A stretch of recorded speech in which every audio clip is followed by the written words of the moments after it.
Ce centaure s'avère être l'administrateur du quartier des dieux, et ses enfants sont tous nés de l'union entre des dieux et des humains. Comme Percy ne connaît pas l'identité de son père, il ne peut qu'être emmené dans le quartier résidentiel rudimentaire, où vivent tous les enfants qui n'ont pas trouvé leurs parents. Comme l'histoire de Percy tuant le Minotaure s'est déjà répandue dans le royaume céleste, il a gagné pas mal d'admirateurs. Mais l'instant d'après, il se fait renverser au sol par une fille aux cheveux bouclés. Il s'avère qu'elle est Clarisse, fille du dieu de la guerre, qui ne croit absolument pas que le corps frêle de Percy puisse tuer le Minotaure. Après le départ de Clarisse, Luc dit à Percy que pour être respecté dans le royaume céleste, il faut obtenir la gloire. Il existe de nombreuses façons d'obtenir la gloire, comme le tir à l'arc. Cependant, Percy a failli blesser un concurrent. De toute évidence, ce n'est pas le domaine de Percy. Ensuite vient la forge. Percy a failli brûler toute la maison. À ce moment-là, Percy a l'impression que son père pourrait être le dieu de la déception. La performance de Percy provoque à nouveau le mécontentement de Clarisse. Il pousse Percy dans les toilettes, le forçant même à boire l'eau des WC en lui maintenant la tête.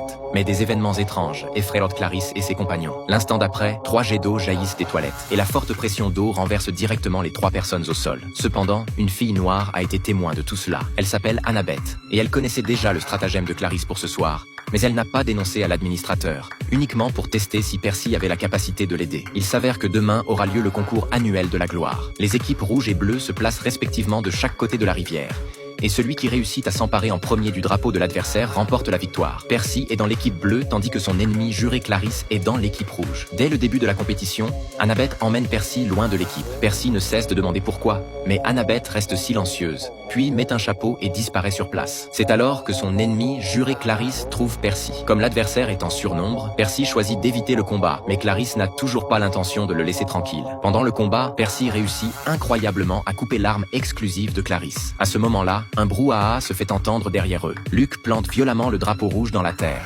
L'armée bleue remporte la victoire. C'est alors qu'Annabeth apparaît soudainement. Il s'avère qu'elle savait que Clarisse ne laisserait pas Percy tranquille. Profitant du moment où l'adversaire cherchait Percy, elle s'est furtivement rendue invisible pour voler le drapeau de l'équipe rouge. Annabeth tire Percy vers elle, mais le pousse ensuite avec force dans l'eau. Percy s'apprête à l'injurier, mais il ne sait pas que c'est leur façon de célébrer. Soudain, quelque chose de magique se produit. Les blessures de Percy guérissent rapidement, puis un trident apparaît au-dessus de sa tête. Tout le monde est attiré par cette scène. Il s'avère que le père de Percy n'est autre que Poséidon, le dieu des mers, le plus puissant des dieux. Ayant été reconnu par un dieu, l'intendant lui confie une mission difficile. Il veut que Percy aille aux enfers récupérer l'artefact perdu. Percy refuse catégoriquement.